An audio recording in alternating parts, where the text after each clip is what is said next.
Esto es El Relato del Balón y hoy en Soy Antioqueño toda la vida descubrimos un personaje inolvidable. Bienvenidos a nuestro podcast, donde desenterraremos las historias más fascinantes y los personajes más auténticos de nuestra región. Hoy queremos compartir con ustedes un fragmento de la rica historia del fútbol antioqueño, extraído de una obra muy especial, el libro conmemorativo de los 95 años de la Liga Antioqueña de Fútbol. Y esta historia en particular fue investigada y redactada por el reconocido periodista Giovanni Valencia Osorio. En este episodio vamos a hablar de un personaje inolvidable, Joaquín Emilio Correa, conocido como el Viejo King. Un personaje, ¿qué personaje? Como lo describe el texto que nos ocupa. ¿Quién fue el Viejo King? El texto nos dice que era el árbitro más auténtico que existió. Cuando hablaba del Viejo King, no nos estamos refiriendo al último líder espiritual de la historia, mitología y cosmología de los ancianos mayas, aquel que logró mantener unidas las costumbres de su tierra en la frontera de México con Guatemala y quien cuidaba la selva donde nació, denunciando la tala y el robo de árboles, argumentando que cuando se sacan los árboles nosotros vamos a acabar también. Este líder, se nos informó, falleció de 104 años en 1996. Pero el Joaquín Emilio Correa,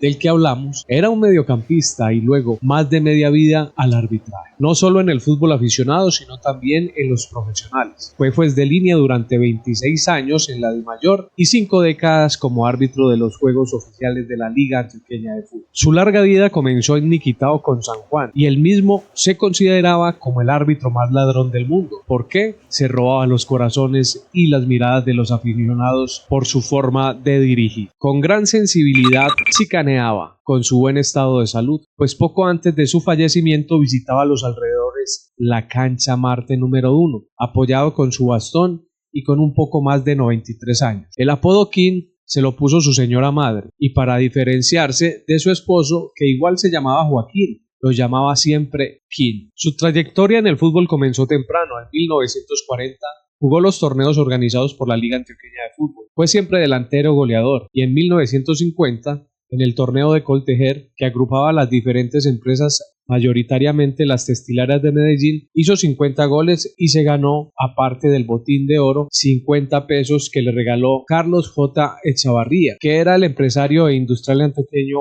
más próspero de la época. Una historia fascinante que nos cuenta el texto. Sobre el anecdotario, un gran árbitro. El texto nos revela que recibió dineros para acomodar resultados, pero poquito. Dice que lo supo hacer. Se retiró del arbitraje en 1998 y nunca se pensionó porque dice que le jugaron sucio en las empresas donde laboró. Una de las anécdotas más importantes es que contaba que un amigo le ayudó a construir, y ese amigo era Pablo Escobar Gaviria, que le regaló hierro, arena, cemento y adobes para levantar una edificación en un terreno que don Joaquín ya tenía. Incluso dirigió un partido entre los trabajadores de Pablo versus los trabajadores del mexicano Rodríguez Gacha. Y en ese juego, el cotejo Rodríguez Gacha le regaló al Viejo King 10 millones de pesos para que pagara la mano de obra de la construcción. Otra muestra de su carácter es que cuando el Viejo King notó que estaba en el lugar equivocado, triste y aburrido dijo: voy a vestirme de negro, y se preparó en el colegio de árbitros. El texto también nos menciona que nunca usó las tarjetas porque a los pocos que expulsó simplemente les decía te vas, y que nunca pitaba una pena máxima. Y cuenta que cuando vino a Colombia, el mejor árbitro español, Pedro Escartín, le dijo: con mucho respeto, pero mientras que yo dirija en Colombia nunca voy a pitar un penal, porque yo fui centro delantero y a mí nunca me pitaron uno. El Viejo King era todo un personaje. Contaba que recorrió todo el país y con la banderita nadie le ganó. Nunca le pegaron ni lo hicieron correr. Fue un caramelo escaso, un personaje de la vida real que hablaba maravillas de Omar Orestes Corbata y del Turrón Álvarez como los mejores jugadores que vio en su vida. Fue para algunos el árbitro más ladrón del mundo, pero para otros el mejor juez de línea colombiano, el más honesto y auténtico de la historia. Joaquín Emilio Correa,